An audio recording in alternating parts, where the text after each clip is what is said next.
So Blizzard gave us a lot of information about Season 1 and how to better prepare for it. There are a few things that have changed since we last talked about it, and of course there are some things that you're going to want to do right now because you still have 2 more weeks to do everything in that time, and even more so there are a lot more things now carrying over compared to what we knew previously, including all of the Renown, all of the map completion, and much more on top. So I'm going to also go over my strategy in the meantime, and let's dive right in. Now, one of the first things you're going to want to immediately do, which I assume 99.9% of you already did, is to finish the main campaign of Diablo 4. This is going to be needed because Season 1 main story starts after the events of the one in the base game. So on day 1, all you have to do is create a character. This is going to let you now skip the main campaign and you can then jump straight into the Season 1 new content. Now, this also brings us to the stuff that carries over to your future, existing, and even seasonal characters. And yes, this is now also going to include all the Renown that you've completed, all the Altars of Lilith, which was already the case, but even the map completion, the map clear is going to be included here too. So how this works is pretty simple. On July 20th or 18th or whenever that patch goes live before Season 1, you just need to log on once on the character on your account with the highest amount of progress. And once you do that, this will immediately propagate all that progress account-wide for all of your existing and future characters. So this means if you log on your alt, for example, it will no longer have an empty map, but instead it will be exactly as it is on your main, and this also includes Renown, Altars of Lilith, and pretty much everything else. But it doesn't stop there because Blizzard implemented or will implement one more big change, especially for those who have characters with different progression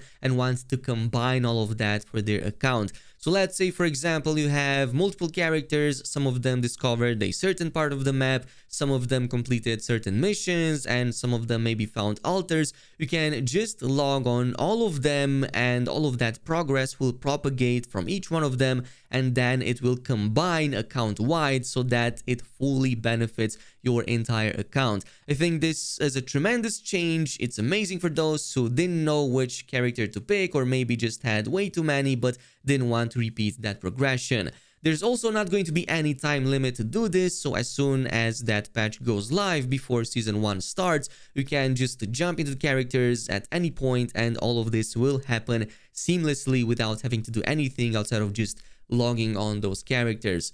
So this brings us to what you need to do right now to better prepare for Season 1. And first things first, complete Renown ASAP to get the extra skill points and the Paragon points, which will make leveling much faster on your seasonal characters. You will get, as such, 10 extra skill points and 20 extra Paragon points, which will help a ton a low-level character to get a stronger build and get leveling faster than normal. Start with the strongholds in each region since they give you the highest renown. They also unlock new fast travel spots and they also unlock access to dungeons because some of them do have a couple of dungeons here and there that you cannot access otherwise. From this point, move on to the dungeons. Reason being is because you will need to unlock all the legendary aspects in the Codex of Power. Let's say you want to play a different class than the one you have right now. You don't want to get stuck into doing the old content in the Season 1. Just jump straight into it with the powers and immediately have a build going from pretty much level 1 or 10 or 20 whenever you are lucky with the drops. But it's going to help a ton to not waste any more time to do that. I recommend doing it on World Tier 1 or Adventure Mode since you don't really need to do it on a higher difficulty. You just need those legendary aspects, so do it that way. From this point on, you will want to go ahead and grab the Altars of Lilith. Now, these look annoying at the first glance, but trust me, they go much faster than you think. You can simply follow one of the many map routes people posted since day 1, which take no longer than 30 minutes per each region to complete. In this case, just a few hours in a day is all you need to get all the altars in the game, and you do it once, and that's going to be propagated for all of your future and existing characters. Between these, you're going to get a ton of extra stats that you cannot otherwise, and again, they will help a ton to become stronger earlier and as such, level up faster. Once you get just these three right here, which is also going to give you a lot of map completion and fog clear, I did not even need to focus on the side missions to reach the maximum in most of the zones I completed, or at most I just needed to touch like a couple of them and that was basically it. So if you dread doing side missions, you can just focus on these instead since they give you much higher benefits. Now, the next point is going to be a big question, and that is which class should you play in Season 1, or any season for that matter. So it all depends a bit on your strategy, but the way I'm doing this is basically starting with a class that I have played the least with so far in the base experience of Diablo 4. For me, that would be the Druid, since it's the only one left to reach max level, but of course, you might go with a different one. Personally, I find it that it keeps the game fresh for me if I play with a class that I haven't tested too much compared to going with one that I mained before and already know the ins and outs of. Plus, it just revitalizes my passion of the game when I try new characters out. Even more so, once the season is over, that character gets migrated back to the Eternal Realm and you can continue playing with it from that point on.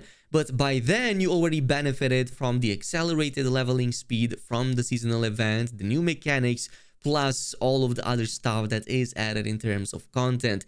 This will always be the case no matter in which season you play. There will always be mechanics to make the leveling speed faster in the seasonal realm compared to playing in the eternal one. We also had a glimpse into how the one in season 1 works, which comes in the form of these blessings, and these already give you an XP boost at the start of level 40, so you already get that extra XP from defeating monsters, which is going to make the leveling speed much faster.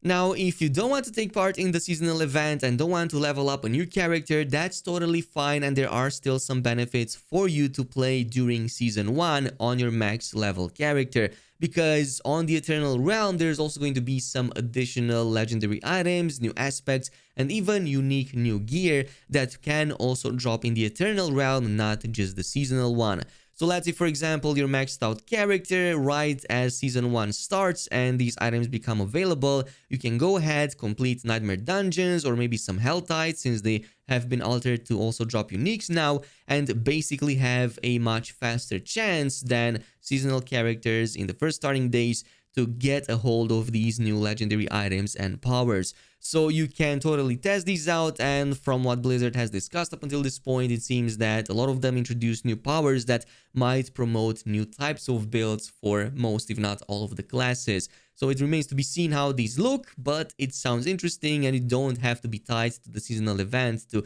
get many of these.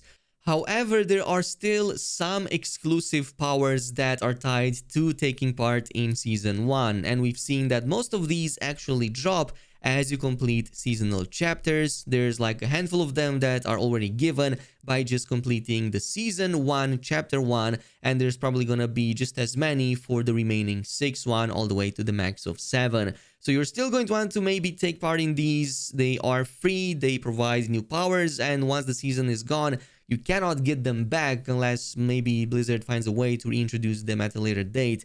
But otherwise, you're missing out on a ton of very strong powers, and as such, maybe even completely new and awesome builds that you cannot have access to in the Eternal Realm. On top of that, there's also the free Battle Pass, which gives you some cool cosmetics, and if you got the deluxe edition of Diablo 4 already, you already have the premium version of the Battle Pass included with that deluxe edition for Season 1, so you can get access to this really awesome armor set for all classes, plus additional cosmetic transmogs for your weapons. But yeah, this is pretty much it with how I'm also preparing for Season 1. Let me know down below if you're doing anything else. So yeah, this is pretty much it with the video. Thanks so much for watching, and I'll see you in the next one.